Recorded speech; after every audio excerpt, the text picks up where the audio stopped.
everyone, this is Cooper, and I'm here to bring you a tutorial on warding and tell you that wards win wars. Wards are very important to just, overall winning the game. It really helps you scout out, and without wards you don't have key scouting information. You don't know what buffs are up, you don't know, where the enemy team is, and that really sets you back from everyone else, because CV isn't up 24/7. That stands for clairvoyance, which is taken by every support. It's a very important spell, and it must be mastered if you're supporting correctly. It gives you temporary vision, and it's for a quick fix, without a ward. So let's get on, shall we? 30 seconds. There are 3 types of roles that should be carrying wards. Now every person can ward, but the 3 main are supports, junglers, and solo tops. They're the main wards. Supports being the #1 warders of the game. So first we're going to show you a little bit how to ward your bot lane off from ganks, because that is where support will be for most of the game. They are responsible for more, but the main place to ward will be right over here. That is the main warding spot to avoid ganks at bot lane. As you can see here, the ward covers literally a big stretch of river right there. You cannot see in this bush, but then again you will be able to see them come in the bush very easily, and it'll just be easy. Another place you can ward if you have extra wards is this tri-bush. If you're afraid of, say, a melee champion coming around this way and ganking you that way, it is a little bit harder to get caught by those ganks, but it's still very, very easy to get caught off guard that way. But this is definitely the #1 ward that you need to have when warding against bot lane. It sees a lot more than just having it sit in this bush. So here's an example of a ward if you want to place it at blue. Now this applies to both this blue and your blue. You want it kind of near the point edge of this bush, and the point of that is so you can see all these pathways. You'll be able to see who goes where and exactly where, and you'll be able to see here, and the buff. And this will be extremely useful just for whatever you do. The last ward on bot river that you'll probably be placing is not going to go down to a little bit later game, but it might go down earlier than not if they have junglers such as Fiddlesticks or maybe Warwick that have really strong dragon capabilities. This ward is a good place dragon ward. Can not only see dragon, but can see up, down, and right. It can see the whole 4-way area. And just a little ward. If you're on the purple team, this is a way you counter ward for dragon. It's a way to see if the enemy team is coming for you, or they could be going over here to try to snipe it from behind. Same goes for right here for Baron. Just place the ward right there. So that is basically the places where support would ward in the early game. As I said, here's where you'd place a ward for Baron, but there are plenty of other places to play late game, like in this bush and the big part of this bush down by the river, as well as these 2 areas of bush right here. Also very good warding spots. Those are more commonly used late game, as also to see incoming attackers when you're doing Baron or Dragon, and they're also helpful when you're pushing lanes to just generally see where people are going. But the most effective wards are usually the ones of Dragon and Baron, because you can see 4 major things: this pathway here, the 2 river, and the dragon. Here's a quick example of where you should ward your blue. See right there in that bush right there, it's going to give you vision of this way, here, and here. Also very good ward.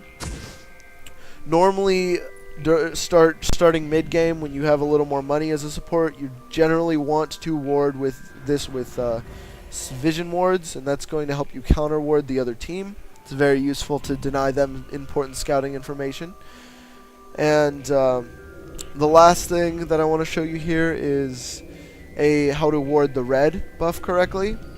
Now the red buff, you also want to place it right here, and what that'll do is that'll give you vision of all this area right here, and it'll give you a little bit of vision back there of the red buff and of the paths around it.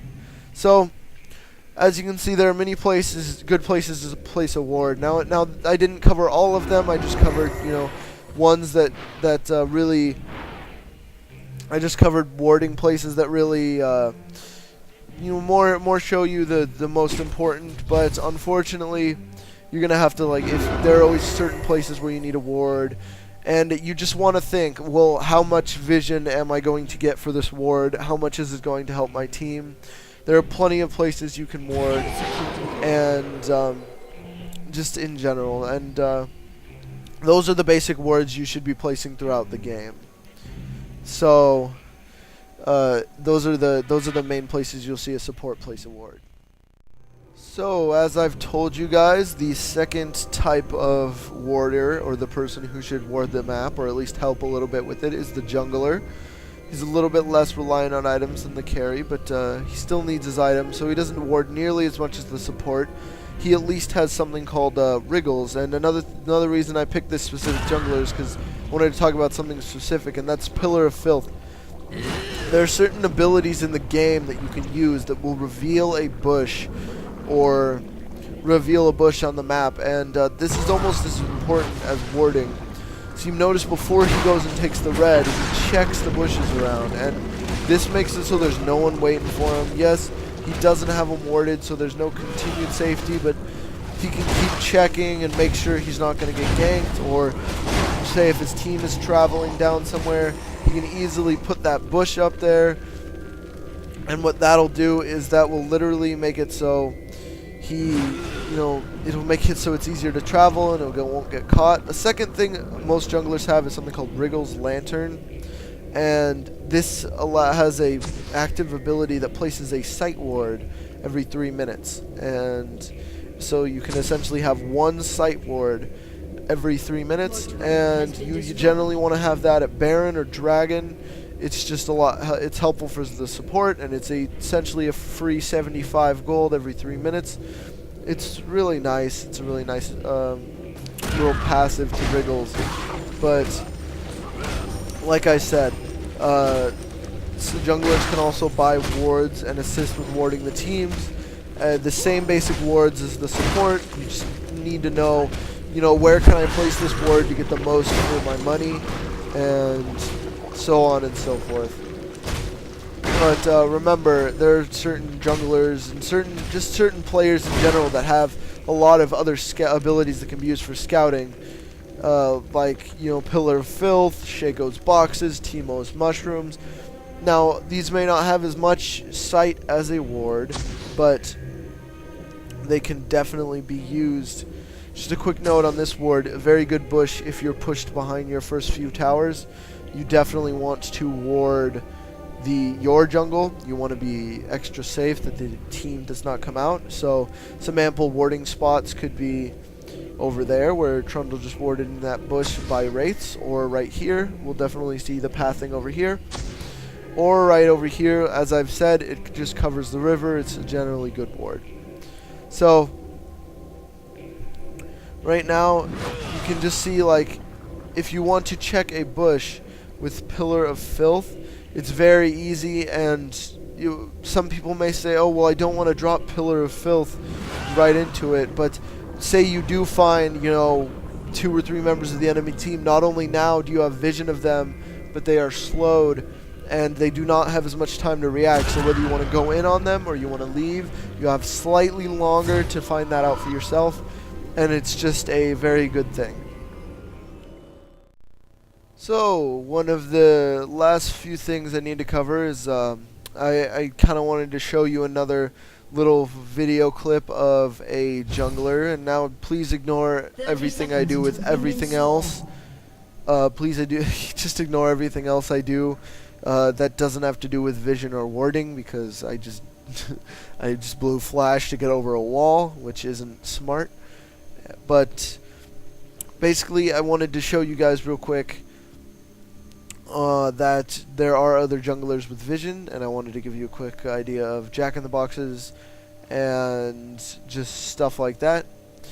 Also, Shaco himself is a really good character for really passive jungle thing. Sorry about that. See that Jack-in-the-Box will give you a nice little vision of there. So it's only lasts for 90 seconds, so it's not as long, but it will definitely give you vision of an area. Or if you would like to face check a bush, it has not the best range, but it's, you know, it's whatever. So Chico, I don't exactly know how to play him. I more really just wanted to show you the thing about the Jack-in-the-Box, and he is also a good character if you need a quick ward in the enemy jungle, because he has Deceive, which is a very, very good ability for just escaping in general. You can escape over walls, and you just are invisible. It's really good. So the last little part of this tutorial I wanted to go through was solo top. Now, please ignore the item build down here. It is not really a correct build that you should take to solo top.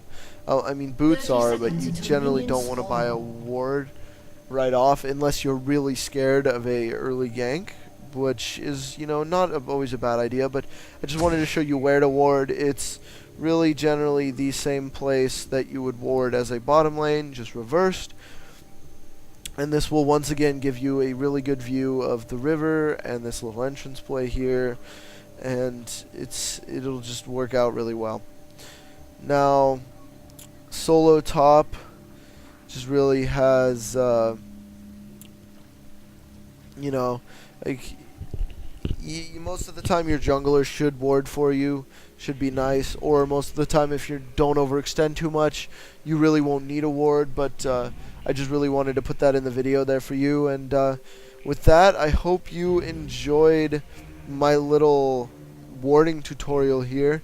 Thank you for you know, watching, and have a good day.